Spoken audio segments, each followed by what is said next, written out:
Gently close your eyes.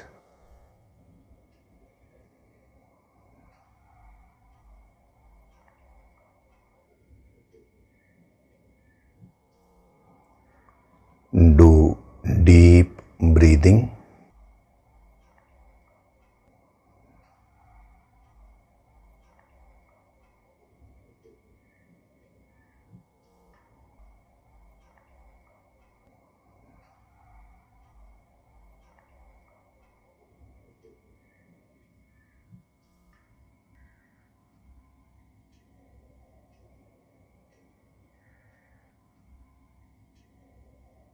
We'll chant Om once together. Synchronize the chanting of Om with your exhalation. Breathe in.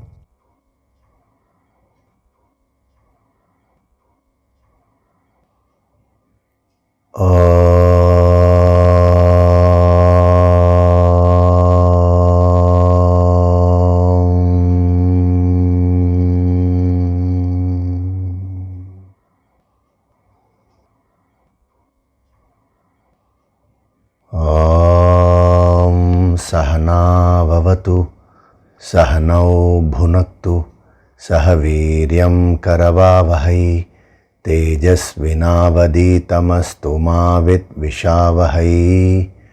Om Shanti, Shanti, Shanti.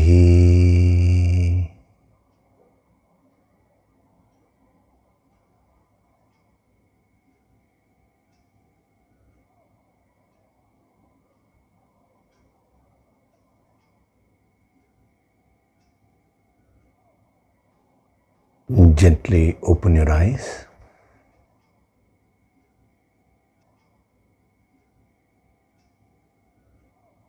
We'll chant from verses 66 to 70 of chapter 2.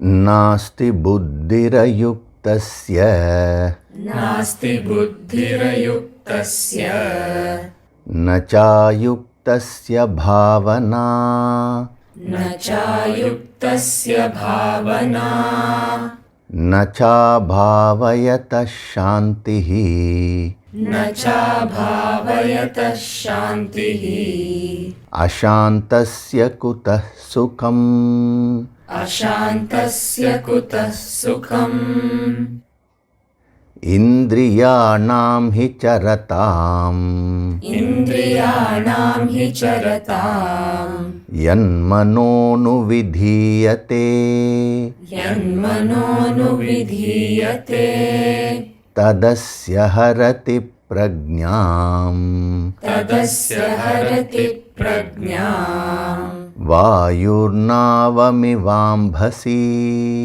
vayurnavamivambhasi, tasmadhyasya mahabaho, tasmadhyasya mahabaho, nigrihitani sarvashah, nigrihitani sarvashah, indriyanindriyarthebhyah, indriyanindriyarthebhyah, tasya prajña pratisthita, tasya prajña pratisthita, ya nisha sarvabhutanam, ya nisha sarvabhutanam, tasyam jagarti sanyami, tasyam jagarti sanyami, yasyam jagrati bhutani, yasyam jagrati bhutani, sa nisha pashyato muneh, sa nisha pashyato muneh,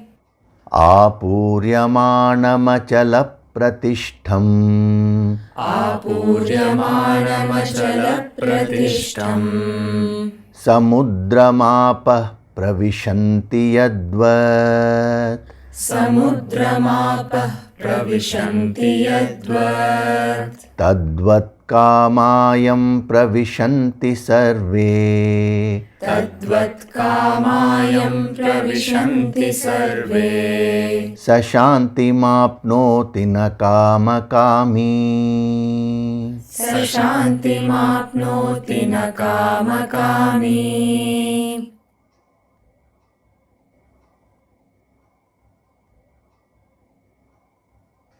Hari Om, and a very good day to all of you.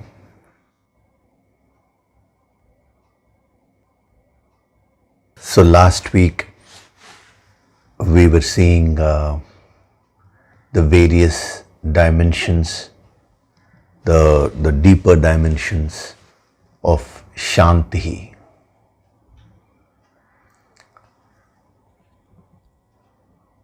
Now,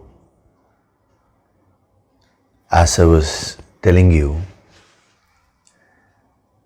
Shanti is not something which you need to acquire from outside. It is already there within you. Now, you have moved away from that inner peace.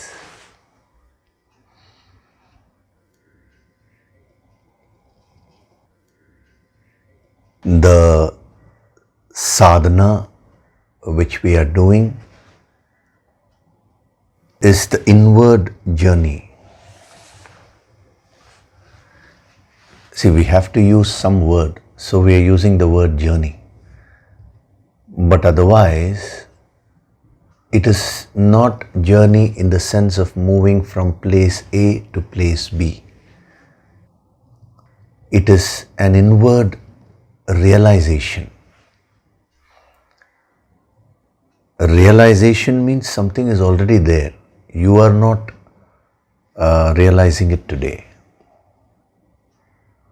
So this deep, deep peace is there within you.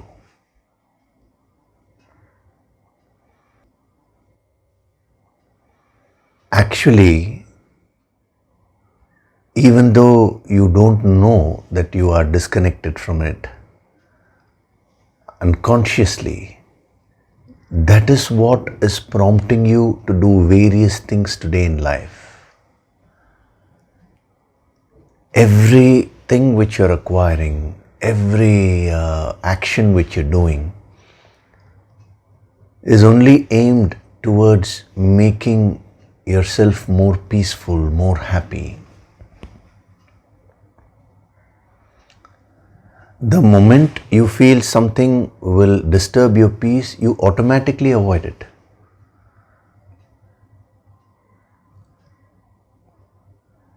Of course, in order to get clarity as to what will give you peace, what will not give you peace, you require this wisdom. But there also, it is not about some object outside giving you peace, but you experiencing peace from within. All these objects are only triggering factors. When I say object, I mean even this wisdom also from outside, when you're gaining, they are only triggering factors. But the ultimate experience of peace is from within.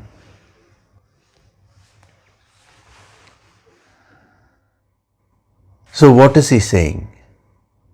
For the one who has no bhavana, there is no shanti, which means the right bhavana will get you connected to that inner peace again. So focus on your bhavana all the time.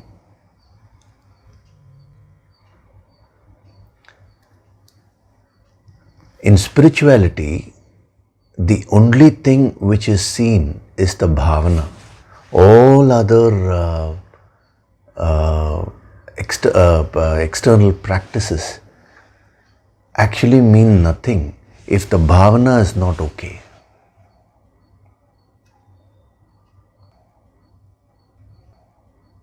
You must have heard of the incident of a great yogi, Kannappa Nayanar. Now, he was basically an uncouth person. Uncouth in the sense when according to the so-called manners and all this of this world. So he was worshipping the Shivalinga every day, and he wanted to, feed the Shivalinga. He saw Lord Shiva himself in that linga. So he used to offer non-veg every day. He used to hunt and whatever the meat and all that, he used to come and offer it. Now the priest of that temple, every day, the next day when he used to come to perform the pujas, and when he saw that the whole thing was in a mess, he used to get so angry, Who is it who's coming and spoiling the purity of this temple?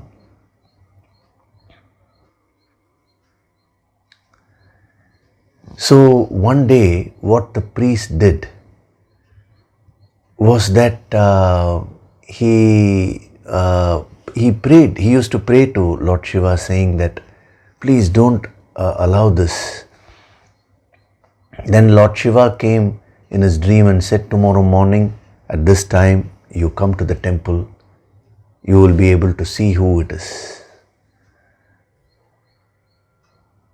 Now when the priest came and he hid behind a pillar and was watching,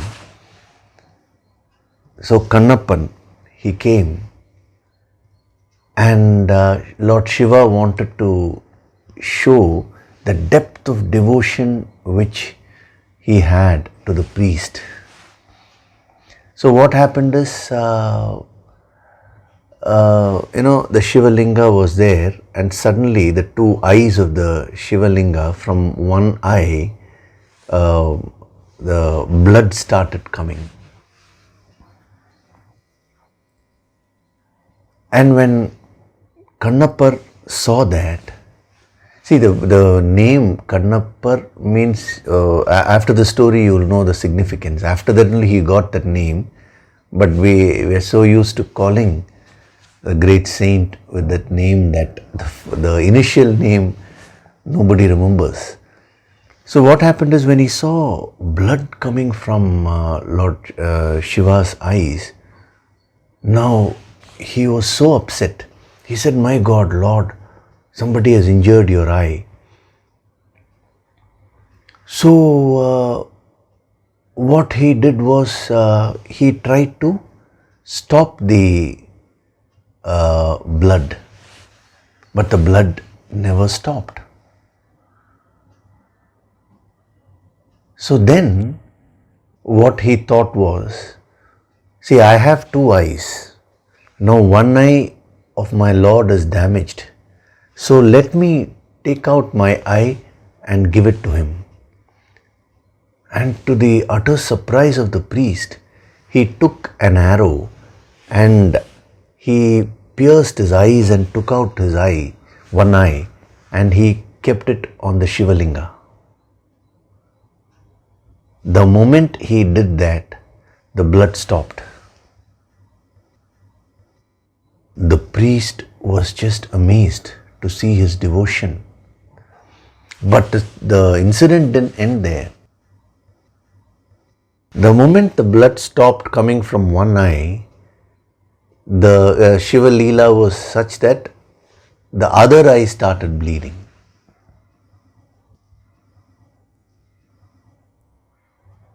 Now, Kannappar said, when he saw that, he said, my God, this eye is also damaged. But now I will not worry, because I know the solution. I just have to take my eye and keep there. keep it there.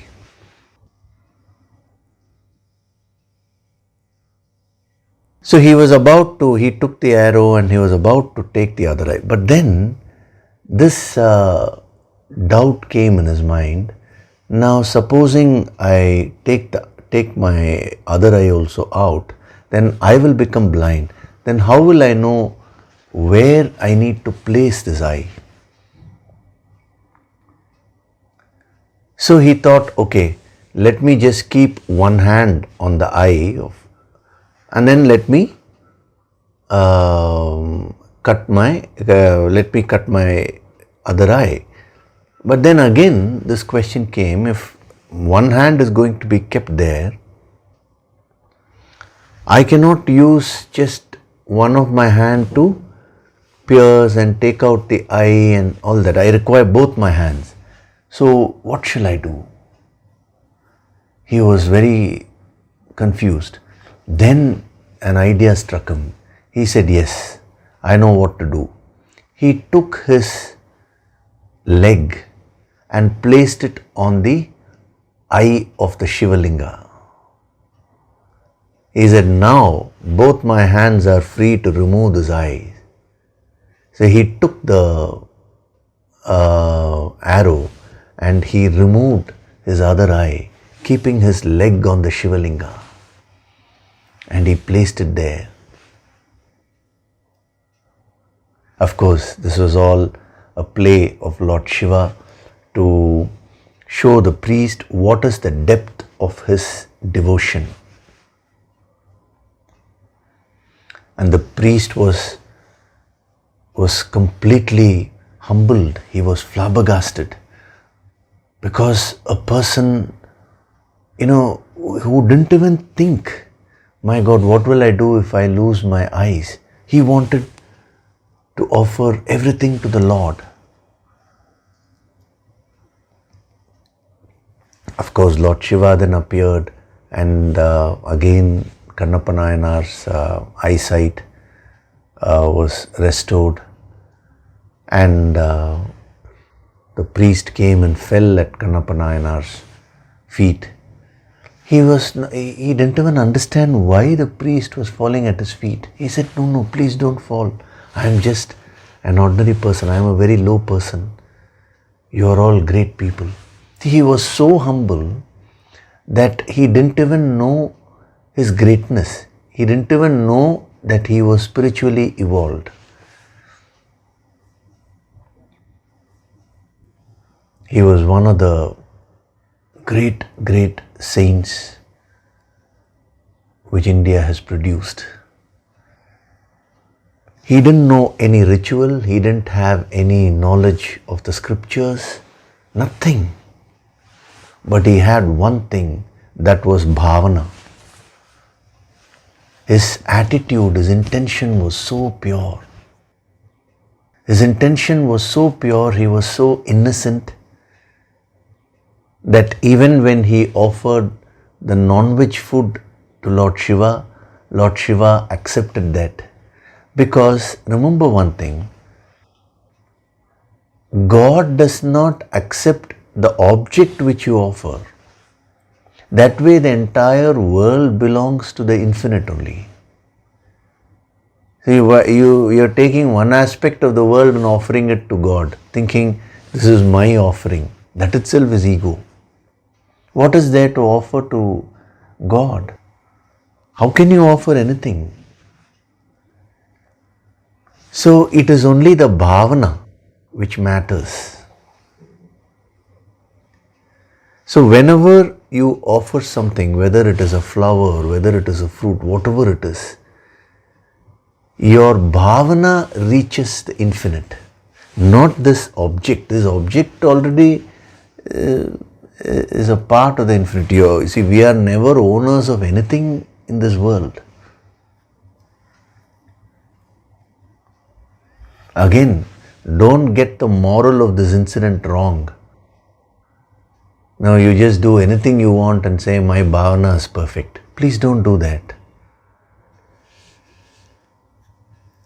This story has been given to you, this incident has been given to you to to inspire you and make you understand the power of bhavana.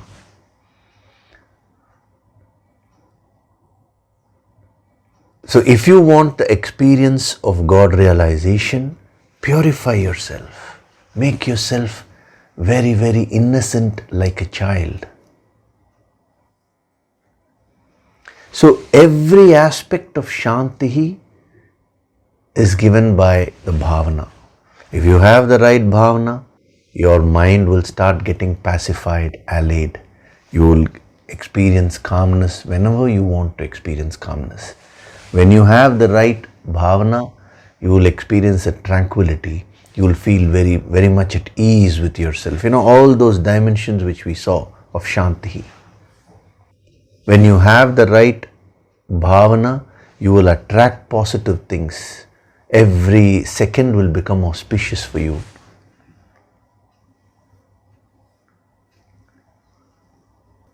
When you have the right bhavana, all your differences will be settled, all your issues will be resolved.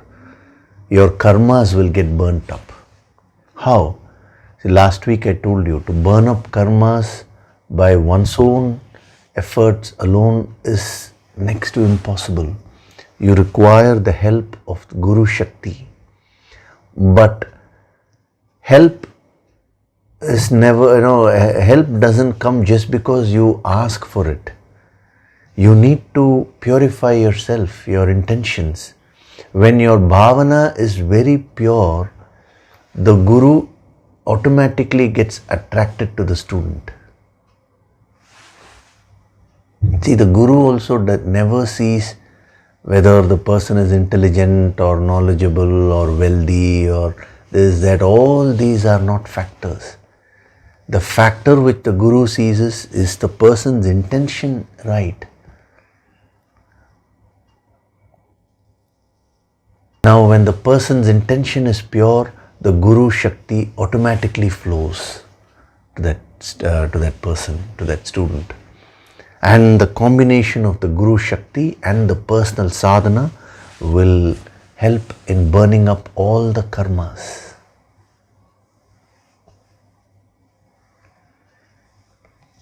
So, this is something which you need to achieve in your life. And when I say achieve, it is not like other outside achievements. It is there already within you. The achievement is in removing all the coverings, all the dirt, the psychic impressions, the karmas which you have stored for many, many births. As your karmas get burnt, you will start experiencing the infinite from within.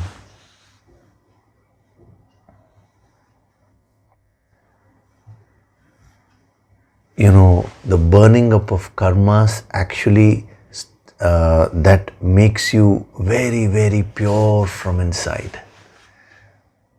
It brings out that spiritual brilliance, the tejas. See, when we use the word healing, when I use the word healing in many of the empowerment courses, people think, people look at it in a very restricted manner. They think healing means healing of diseases, physical diseases.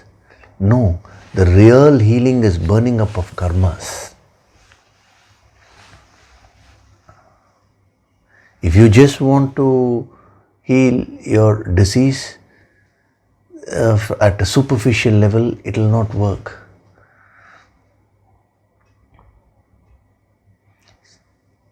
See, so many people ask me, sir, I have this pain, I have this, I have that, or a financial difficulty, or this area is not okay. Now, my request is, do the sadhana. Purify your bhavana. The corresponding karmic blocks have to be overcome. See, when you just superficially solve a problem without taking care of the karmic block, what will happen is again and again those karmas, those impressions will keep creating similar problems in your life.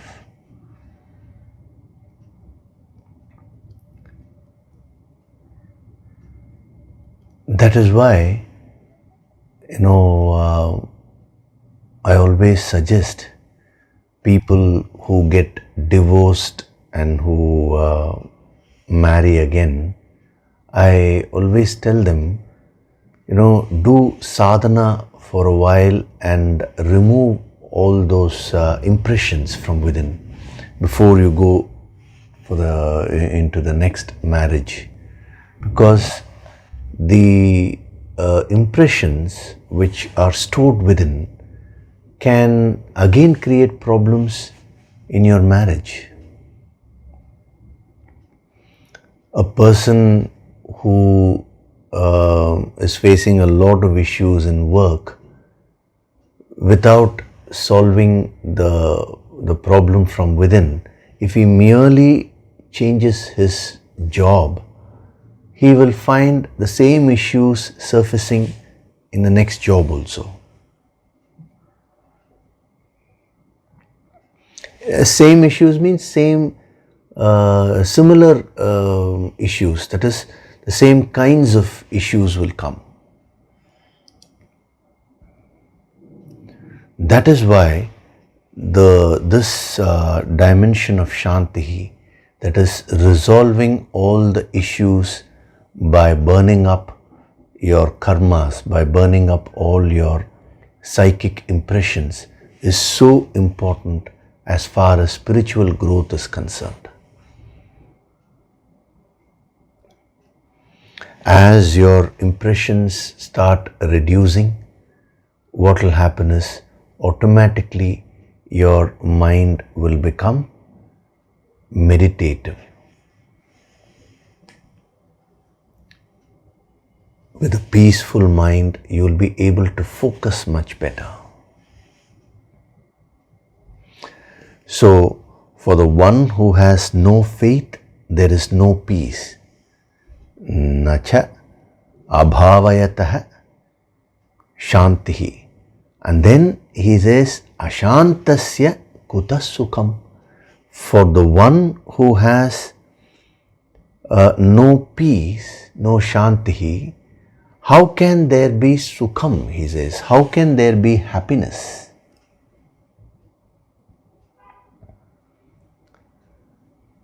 So now he is giving the further development of peace.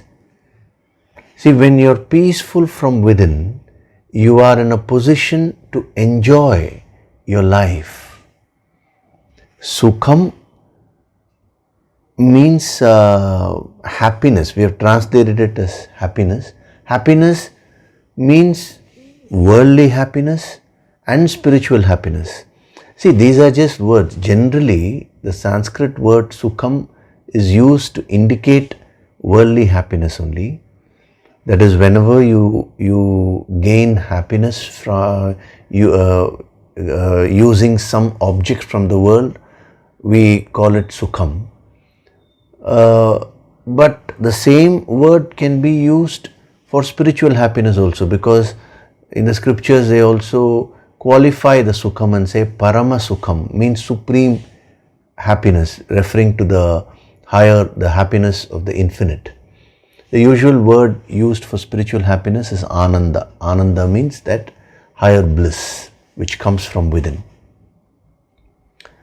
So whether you want worldly happiness or whether you want spiritual happiness, he says Shantihi will be able to give you. When your mind is calm, only then you can enjoy your life. Here we will first see the worldly happiness. See, in life you go on acquiring so many things. Now why are you acquiring all those things? It is only to lead a happy life. You think happiness is in these objects, so you are acquiring. But having acquired them, you should ask yourself, you should examine your life and ask yourself, am I experiencing sukham in my life? Am I experiencing that happiness in my life? Or am I living in an illusion that one day I will be happy? One day I will become happy.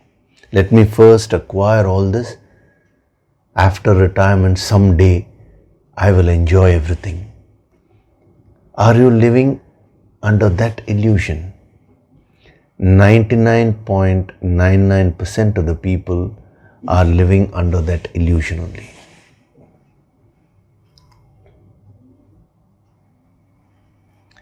You get married, but are you really happy?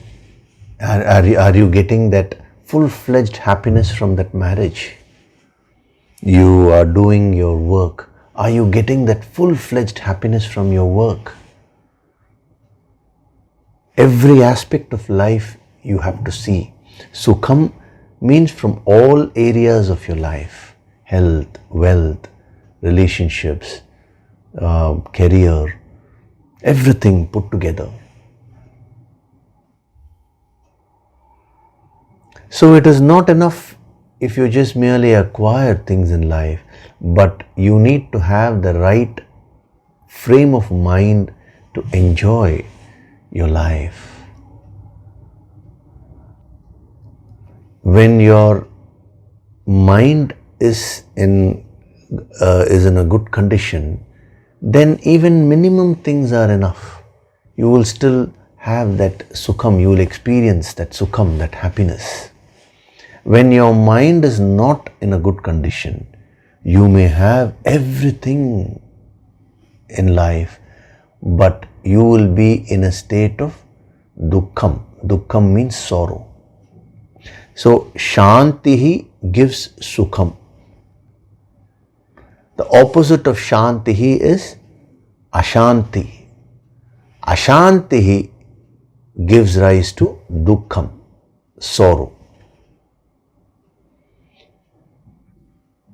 Now, what is the sorrow? Sorrow is an example. Sorrow means the various kinds of stress which you will experience. See, every negative emotion will finally give you sorrow only. Whether it is anger or jealousy or fear or whatever be the emotion. Sometimes directly you may experience sorrow, or through some other negative emotion you may finally experience sorrow. That is why dukkham and sukham are usually taken. So when your mind is calm, it is very conducive to enjoy a life. You need a calm mind to enjoy every situation in life. See, once your mind is calm, right from morning till night, every experience which you go through, you will go through all the experiences with so much of joy. And then when you go to sleep also, you will sleep very joyfully with a lot of happiness. So as a sadhak, my request to you is that you should measure the success in life by measuring your happiness index. You should not measure success merely by the number of objects you have acquired, the number of objects either directly or that is wealth, merely the external wealth. That should not be your yardstick. That's a very limited yardstick. You should also consider your happiness index. In every area of your life, I would suggest put a happiness index and make an assessment. With respect to my relationship with my spouse, what is my happiness index? With respect to my work, what is my happiness index? With respect to my health, what is my happiness index?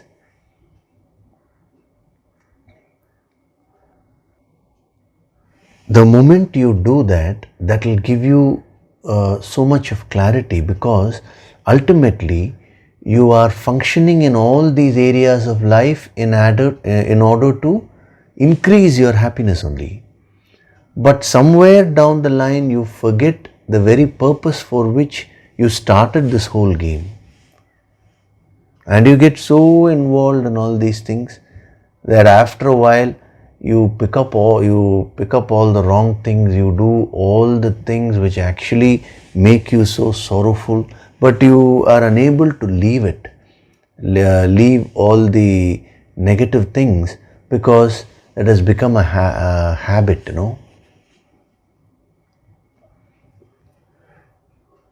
So noting the happiness index will give you a clear picture as to where you stand.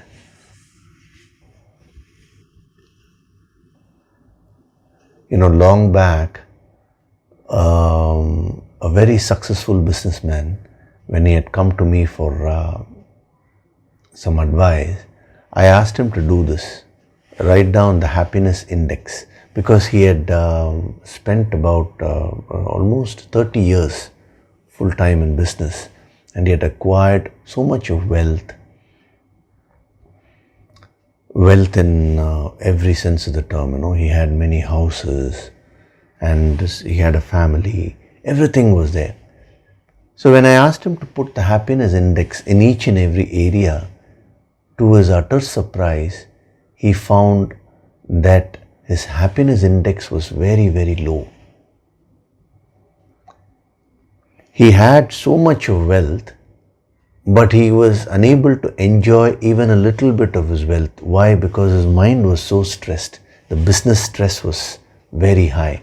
Always the targets to be achieved. It is not the targets which actually create the stress, but it is your inability to face them, the lack of this wisdom, the lack of inner strength, which actually ruins your peace, which ruins your happiness. Similarly, his family, his relationship with his spouse was not so good. His relationship with his children was not so good.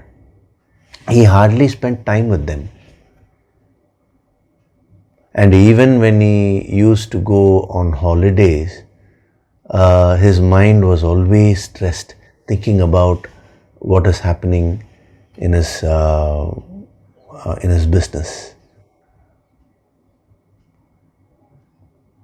And he was actually taking pills, for sleeping pills. I asked him, what is this life which you're leading? Externally, when people look at you, they're thinking that what a wonderful life this person is leading. But is that what you want? Do you merely want an external recognition, or do you want to live a quality life? He said, I want to live a quality life. Then in each of this area now you have to improve your happiness factor, increase your happiness factor. You have to do sadhana. All these things are excellent. You don't need to stop doing your business or stop doing your work. That is your swadharma. You need to be in your field. But now start doing your sadhana. Acquire this higher wisdom. From that moment onwards, his whole life took a positive turn, because he started measuring everything which he was doing in terms of the happiness index. Am I doing things in the right way so that it will give me that happiness which I am looking for? That is what hit him, So he started spending more time with his family members. He started reducing the business stress. He developed more people, and he delegated responsibilities, and he trained them. And he took his business itself as a game, through sadhana. When he did a lot of yoga sankirtan sadhana, his mind genuinely calmed down. His karmic load actually reduced. Then he was able to work in a happy way rather than in a stressful way. He told me something very interesting after a few years. He said, nowadays I don't find any necessity to go for a holiday and all that because my mind is generally relaxed only. Still, we do go out for holidays just for the experience of it. But I am not going for a holiday so that my stress will come down and all that. So that should be your life. A yogi is one who enjoys every aspect of his life. So, when I said Ashantihi gives you dukkham, now what do we mean by dukkham? The sorrow. Because once you understand the meaning of dukkham, I'll give you two aspects of dukkham here in this context, then it's easy to understand sukham. So, dukkham means two things. One is depression. The first facet of sorrow is depression. Whenever you get into a state of depression, that will incapacitate you to act. That means you are in a state of sorrow. Or the opposite of that, you are in a high. The state of excitement is also called dukkham in spirituality. So Ashantihi actually can give rise to two things. One is a state of depression. You can either get into a lot of depression in life, or you may get into a state of over-excitement. Whenever you're excited too much about something, then also you're moving away from the center, that state of Shantihi. Actually, most people think a state of excitement is happiness. They confuse the state of excitement with happiness. What do you do in a party? What is your concept of enjoyment today? Just getting yourself worked up and excited.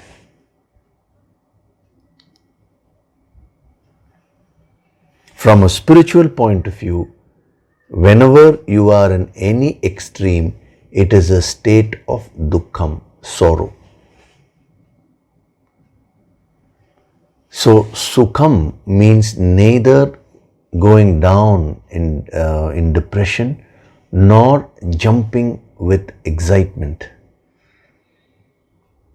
That is over-excitement. See, enthusiasm for life is a very positive thing. But if you get over-excited, then you will lose control over yourself. Like I've given you this example earlier. There was a person who won a lottery long back. He won a lottery for 1 crore.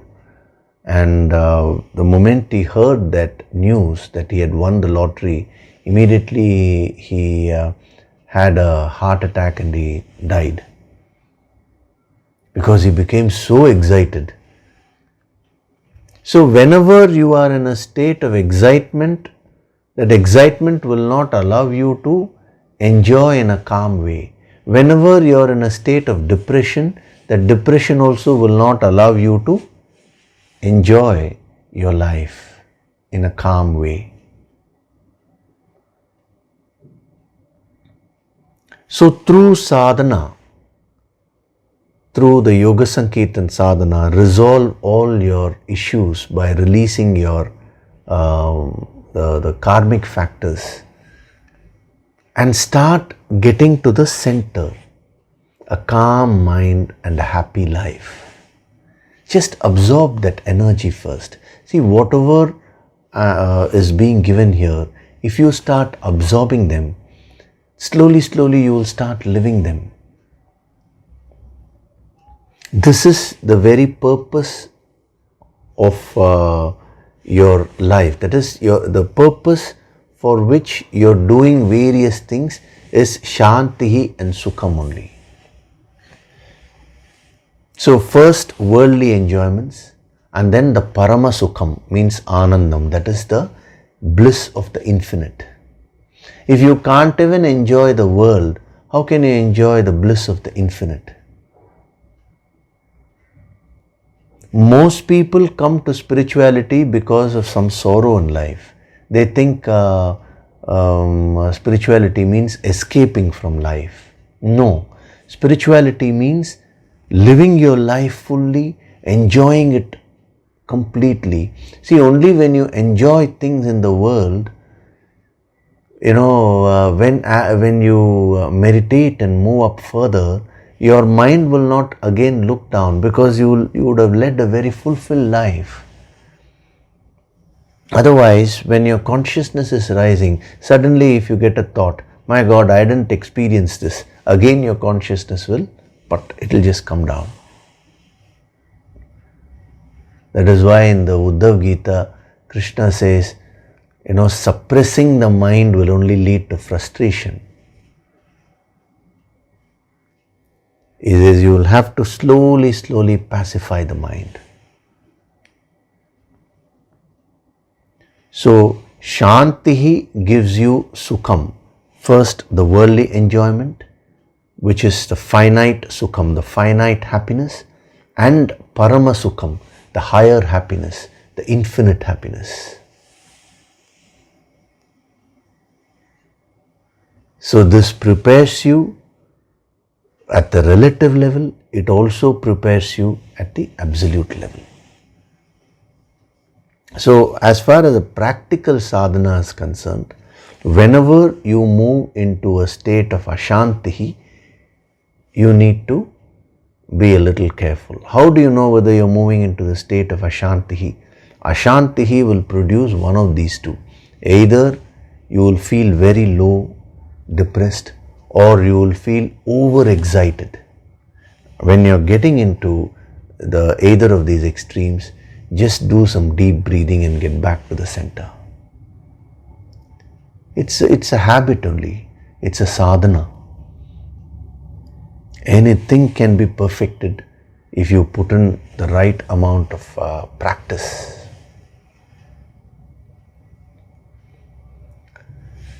So, there is no intellect for the one who is an ayuktaha, and for the one who is an ayuktaha, that is one who is not united, there is no bhavana. For the one who has no bhavana, there is no peace, shantihi, and when you don't have peace, you cannot enjoy anything in life. You can neither enjoy the world, nor can you enjoy the higher bliss. So this ancient wisdom actually helps you to enjoy life to its fullest. So remember this. Enjoyment of your life comes from within you only. When your mind is in a perfect condition, you can enjoy anything which life throws at you. And when your mind is not in a good condition, you may have everything, but you will still be miserable. Others may feel envious, but your life will be miserable.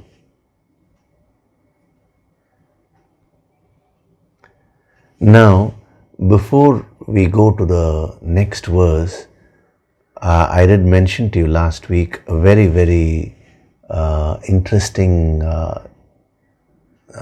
aspect, interesting message we can get from the last 3 verses. We will just see that that will give you a deeper understanding of peace. What is peace? See, if you see in the last 3 verses, that is 64, 65 and 66, the theme of these 3 verses, the main thing has been peace only. Now, we have been translating it as peace. That is, in verse 64, the word used was prasadam. Prasadam adhigacchati. Then in verse 65, he used the word prasanna. Prasanna means again peace. Prasanna chetasaha, a peaceful mind. tranquil mind.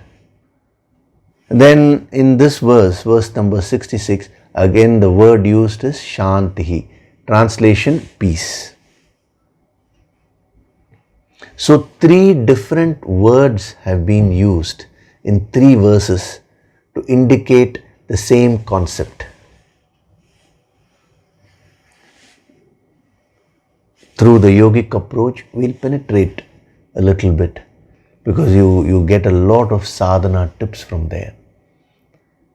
If you want to understand what peace is, it has these 3 aspects: the prasadam, prasanna and shantihi. This is the sadhana which you need to do, the 3 sadhanas of peace.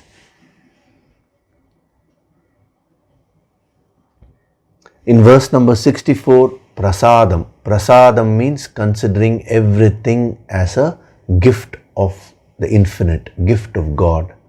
That is a state of acceptance. So the first thing which you need to do in order to become peaceful is to get into a state of all acceptance. See, whatever I am giving you now will be very, very useful for your sadhana, These are direct sadhana tips. So kindly absorb them fully. See, most of your complaints lead to ashantihi, lack of peace. Now, why are you complaining? You will see that you are unable to accept things as they are. You are unable to accept people as they are. You develop your own expectations of how you want people to behave, how you want things to be. If you can just learn to accept things as they are, immediately you will become very peaceful. This is the first step. One is each verse we went into the depth. Now, as an overview, I am just giving you a few sadhana tips as an overview. When we take an overview of these 3 verses, 64, 65, 66. So the more you accept things as they are, the more calm you will be. See, right now, when the pandemic is on, so many changes are happening. Things may not be according to your preference. So what should you do in order to make your mind peaceful? Accept things as they are first. This is what is reality. See, the moment you accept things as they are, then you will start conforming your expectations to the realities of life. When you don't accept life as it is, then the realities will be one thing, but you will have your own expectations. And when your expectations don't match with the realities of life, you will become very agitated. So much of stress will get built up. So that is the first aspect of peace. Acceptance.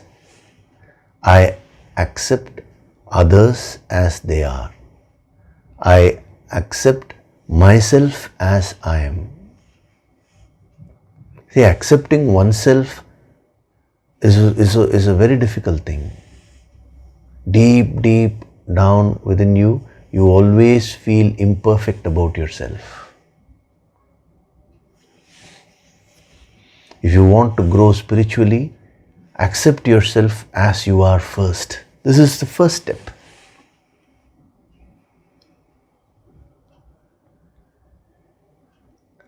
The second step, which is in verse 65, the second aspect of peace is prasanna chetasaha.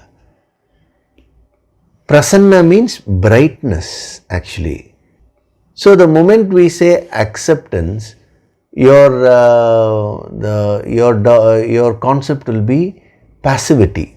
you will think, okay, peace means just to be passive in life. No. That is why the other aspect has been given. That is prasanna. Prasanna means brightness, not passivity. It is not that if you accept things as they are, then you will not put in any effort to change things. No. Whatever you can change, you should put effort to change. That is at the external level, that is at the action level. But attitude, at the attitudinal level, at the mental level, is accept things as they are. But at the action level, there should be the dynamism. Prasanna indicates that. If we had stopped merely with prasadam, then people will become very tamasic, lazy. Okay, I accept everything as they are. My house is very unclean, my room is very unclean. I accept my room as it is. My job, there are some problems in my work. I accept everything as they are. You will get into a passive state. So you need to add this aspect also, prasanna. So accept everything, accept life as it is, and then see what all you can change and put on all your efforts to change with full dynamism and brightness. That is prasanna.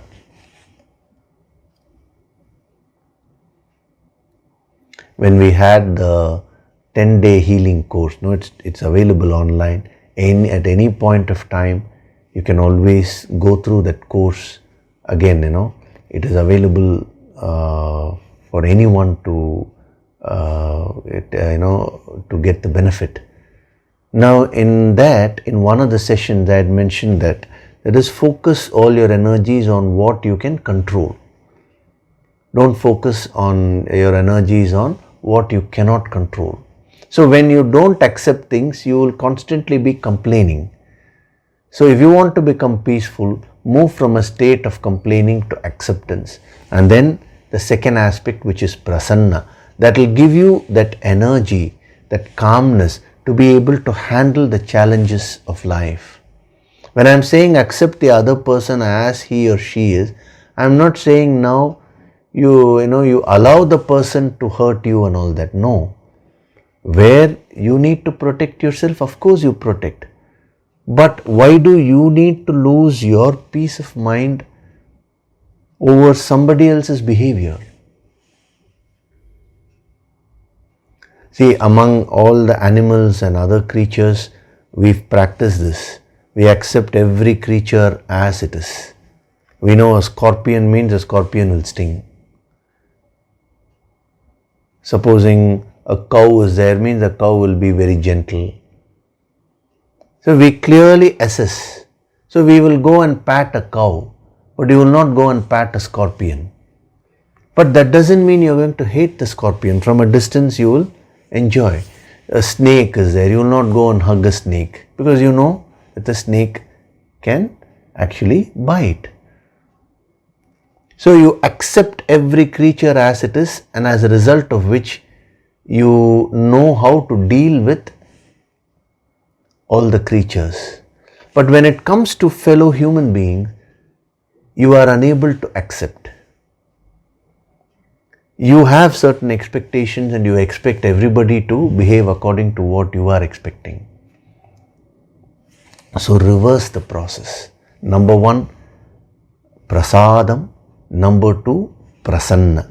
And then the third aspect in this verse is shantihi, calmness. See, the moment we say prasanna, brightness, there will be a tendency to misunderstand shantihi as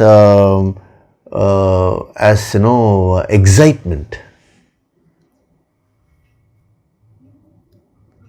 Therefore, he uses the word shantihi to emphasize on the point that there are no excitements. Shantihi means calmness, tranquility.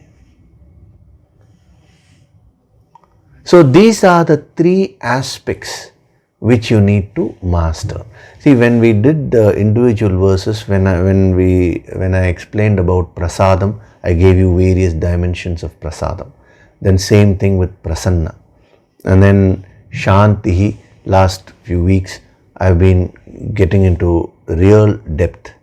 Now, those are all individual sadhanas. On the whole, what do you need to do? You need to become peaceful. So if you focus on these three aspects, prasadam, prasanna and shantihi, your sadhana will become very, very fruitful. Not only will you grow spiritually, you will also start getting success in life.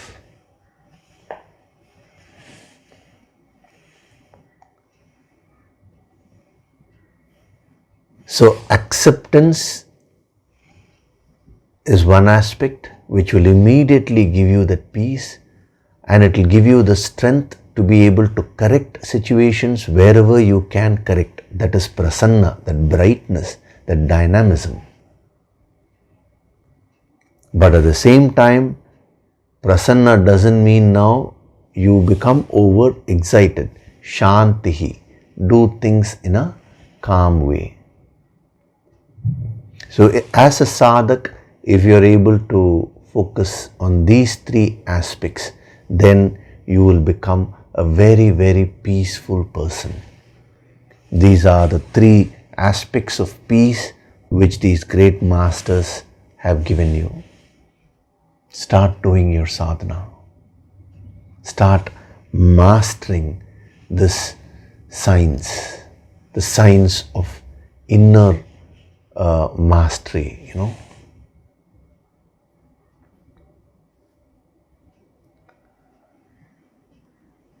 See, when we talk of the ancient wisdom actually has many aspects. The ancient wisdom has actually 12 aspects, 12 sciences we can say. The science of wealth, the science of success, the science of enjoyment, the science of spirituality. Spirituality is the 12th aspect, the science of relationships. So you need to master all these sciences. Every Sunday I'm revealing different aspects of these various sciences only. In the future, we'll see whether all these can be organized and given out as clearly, the 12 sciences. It will make it more easy for you. But you don't need to wait for all that. Whatever points you're getting, start practicing them. Okay, so next verse we will start next week. We will take up some questions. First, I want to address some of the questions which had been asked regarding the 5-day Yoga Sankirtan which just concluded last week. Many people have shared their experiences. So many of you have had wonderful experiences, divine experiences. Some of you where you have raised some concerns because so much of energy was given, the energy was increased, so a lot of impressions, the karmas got burnt up. So during that process, some people had mentioned that they felt like crying a lot, some sorrow came out. One man has written a lot of anger came out. So some of them were wondering whether they are on the right track. You're very much on the right track. It means the energy has started working. You had received the empowerment so wonderfully. That is why the karmic issues were getting burnt up. Many people have shared the positive things which they were able to experience. One person was without a job, and on the third day of the course itself, he got a job with a very high salary package. And during the pandemic time, people say difficult to get jobs, this is not possible, that is not possible. But for a sadhak, nothing is impossible. That's why my request to all of you is just put your blinkers on, fix your goals, do your sadhana, receive the help of the Guru Shakti, and go on progressing in life. Challenges will keep coming. Challenges, today it is a pandemic. Next year it may be something else. It may be a financial recession, they say, recession in the market. Subsequent year it will be something else. So you should never ever allow your spirits to get bogged down because of these external challenges. That is one thing. The other thing is, one lady has asked me, she's the first time she attended an empowerment session. She has asked me as to, when she does her personal sadhana, that is a yoga sankirtan, should she try and do the visualization process which I had made you practice after the sadhana is over? Yes, all of you who had received the empowerment, after the sadhana is over, just spend about 2 to 3 minutes, not more than that, just 2 to 3 minutes in visualizing your goals. It will be very useful to you. The only thing is, don't expect the same intensity, the experience which you had during empowerment, because there the higher Shakti was invoked. So when you're doing your personal sadhana, the effect may be a little lesser. Still, you will gain a lot of benefits. So you can do the visualization, but ensure that whatever you're visualizing is something positive. Fix your goals in life and then start materializing in your through sadhana. This will be a good preparation for you, because in the future we are going to do further higher sadhanas. I'm going to reveal more of these sciences, so it will be useful to you. Then one person has asked this question, that is, she has a problem with her husband. I'm not reading the question because it's a long mail which she has sent. I'm just giving you the gist. She has said that she has a problem with her husband, and he is not interested in spirituality also, so he never attended this. So what she has asked is, that is, after doing the 5-day course, she says that her husband's behavior towards her has become very positive now, automatically. She didn't do anything, which is what I've been telling you all. That is, when your energy pattern within changes, you will automatically start attracting good things. The behavior of people around you will start changing, because they will all come under the influence of your positive aura, positive energy. But what she has asked is, now the moment his behavior started changing positively towards her, now that doubt is coming in her mind. That doubt, will this last? Will this change be permanent? What if he again goes back to his old ways? So she was asking, why are these doubts coming and how do I overcome that? It is not only for this question, many others also. Even when healing happens with respect to some of your diseases, the disease may get cured, but your mind will still doubt it. I'll tell you why the doubt is coming. you've built a long-standing habit of getting associated with a problem. So when your mind goes on identifying with a problem, after a while, you're unable to conceive a life without that problem.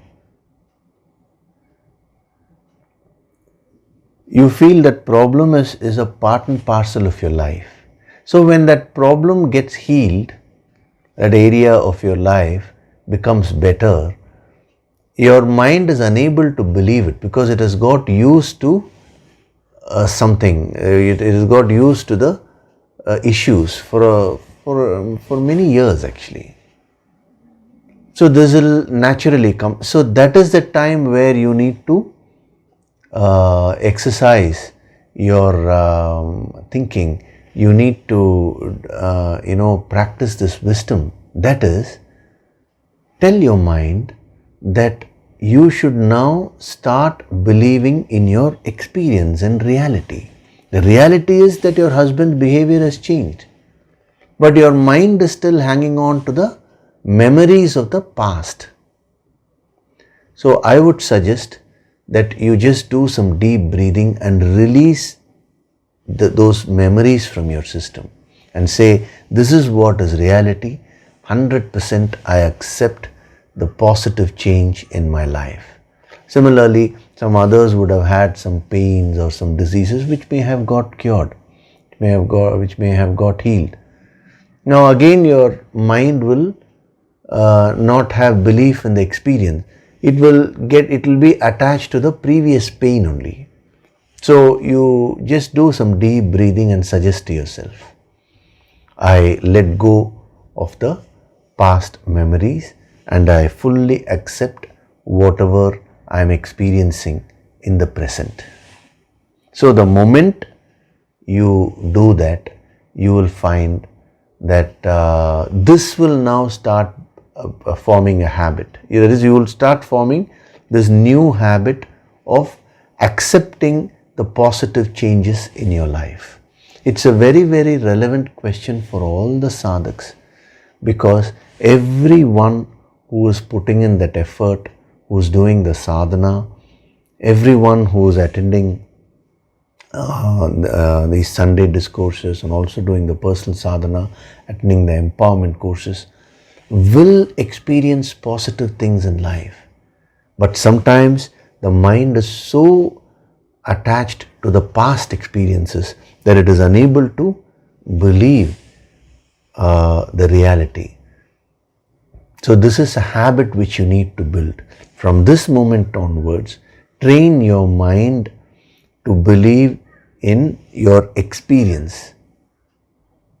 That is present experience, not your past experience. See, sometimes I have seen this, some person has a severe neck pain, and they come for an empowerment session and the neck pain just vanishes. But they are unable to accept that. They go on doing like this, and they keep checking. Because for so long they have lived with the pain and it is suddenly gone. So it takes a while for the mind to get this new experience, to register this new experience. So as a sadhana, one of the things is, whenever something positive happens in your life, you should train your mind to register it fully and get established in that experience.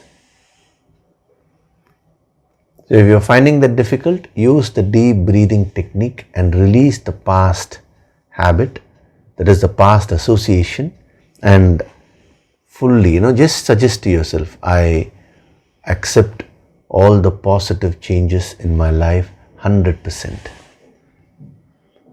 Okay, I'm not only answering this lady's question, I'm also answering the doubts which others with many others are also having. Some of you have asked, some of you have not verbally asked, but this is the answer to your doubts.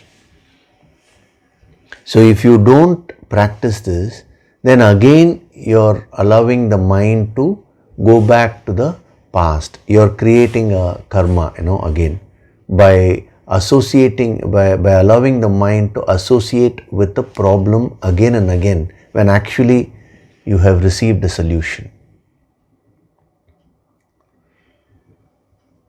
See, whenever something positive happens, what is the phrase which you use normally? Oh, I can't believe it, you say.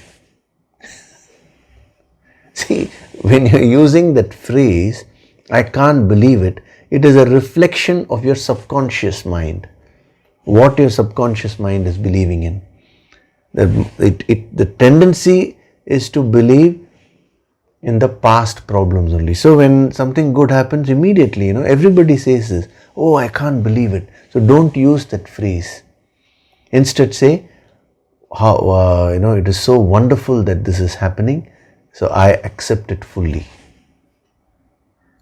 You should train your mind. You should develop this habit. It is in your hands only. Okay? So, other questions we will see as we go along. Next week we'll be going to the next verse. Now we will do the meditation, Nididhyasana. I will be installing all the energy behind all these aspects which I mentioned, especially the three aspects of peace, that is the prasadam, prasanna and shanti. I'll be installing them in your deeper minds, so that after that it will be easy for you to practice. Okay, so sit in a relaxed way. Keep your spinal cord erect. Gently close your eyes.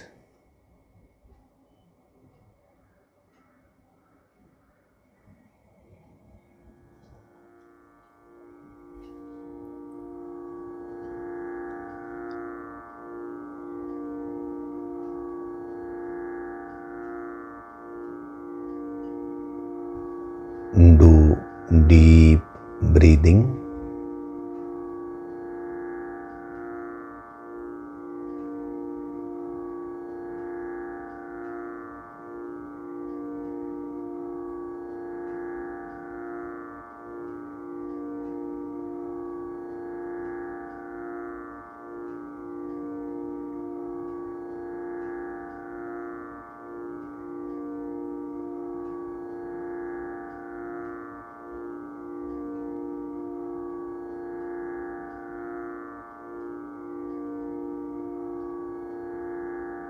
With every breath, I'm becoming more and more peaceful.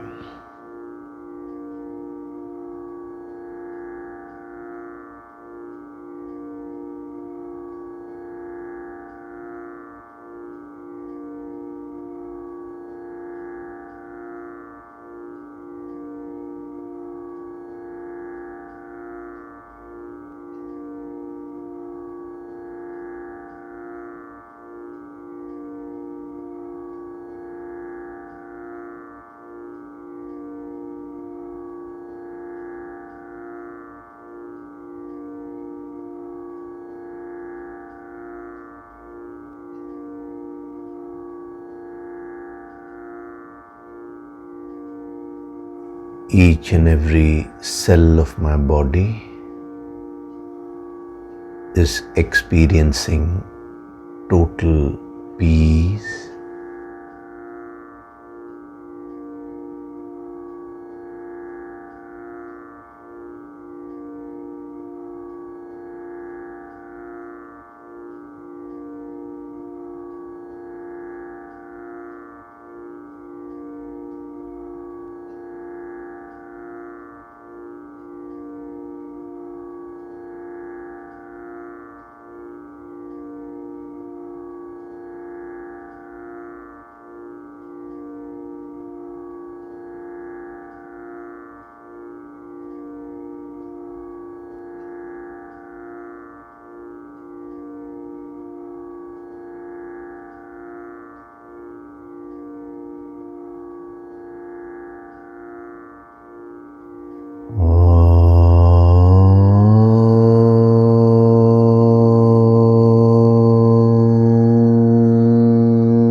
I accept life as it is.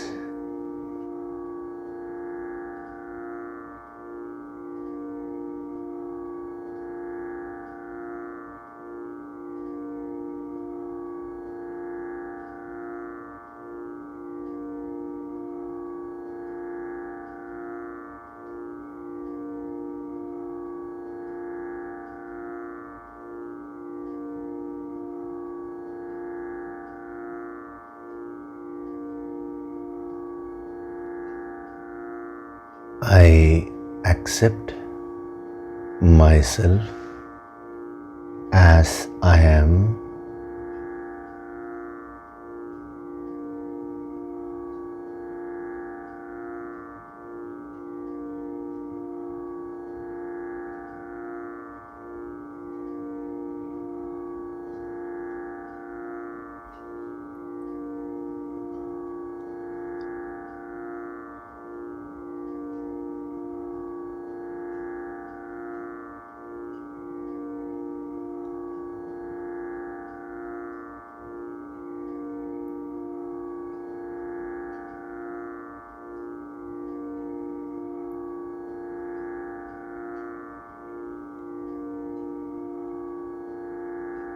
I am always in a state of prasanna, brightness, with full energy and the inner strength to be able to change things which can be changed for the better.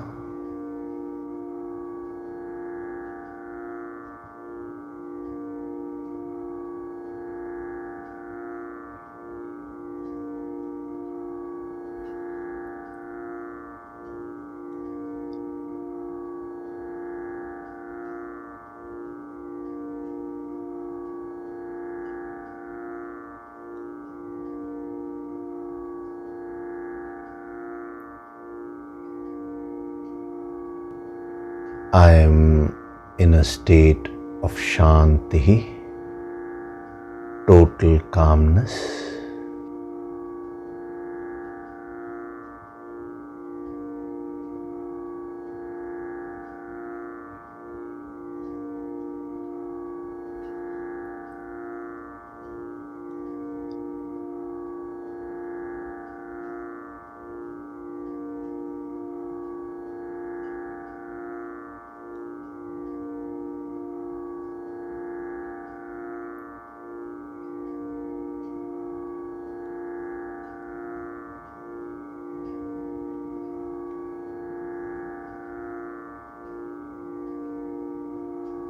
From this moment onwards, I choose to be in the center.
Offer your gratitude to God Supreme.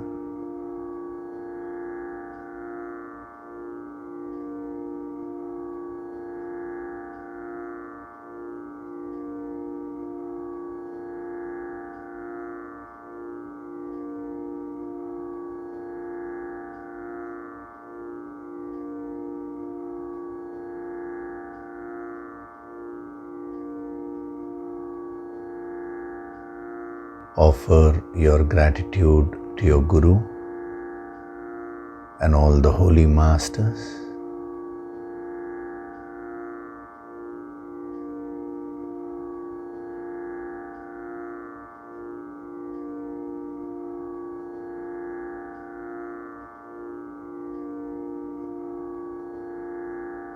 Slowly come back. Wriggle your fingers, your toes. Rub your palms together to create a warmth.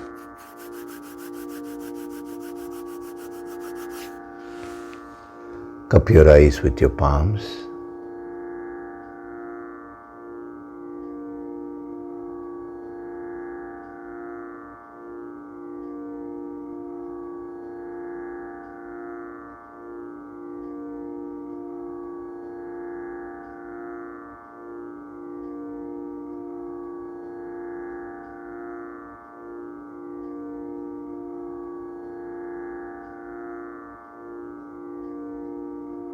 Gently rub your eyes, cheeks, forehead, top of the head, back of the head and neck.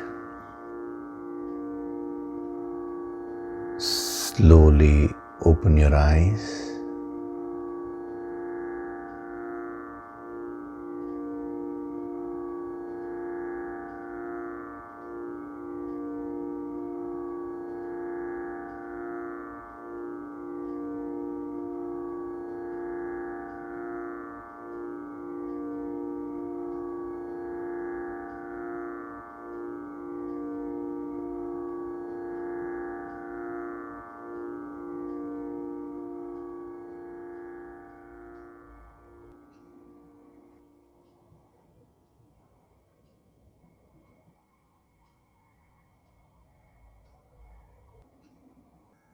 Welcome back.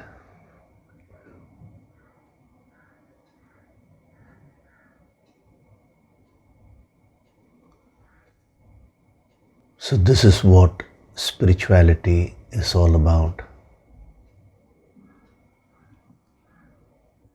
Getting attuned to that supreme peace which is there within yourself, and then functioning dynamically in your life.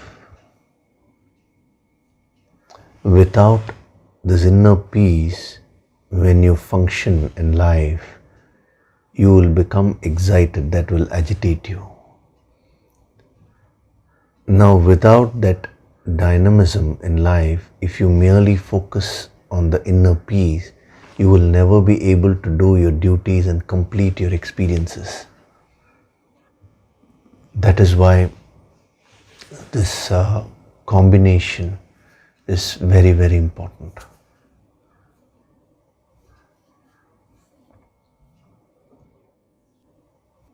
Remember, spirituality is not about escaping from life.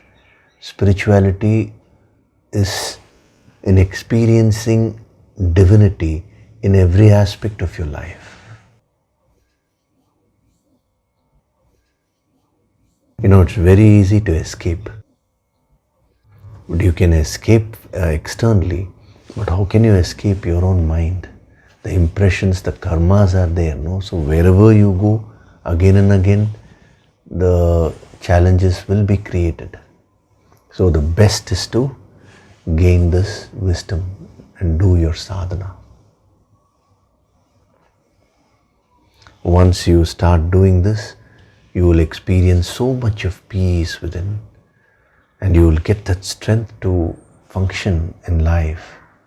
And this is very important, especially right now, because every day I'm getting mails saying the pandemic is there and either some financial crunch is there or some relationship problems. Some people are saying that staying indoors for long is causing a lot of mental disturbance. This is a time you need to do more sadhana. See, this time, when you look at it from an external point of view, yes, there are a lot of challenges. But when you look at it from a spiritual point of view, this is actually a golden period. Because when you do sadhana now, the effects will be very, very more, there is more in terms of intensity. Choice is yours only. Okay? So we'll continue next week.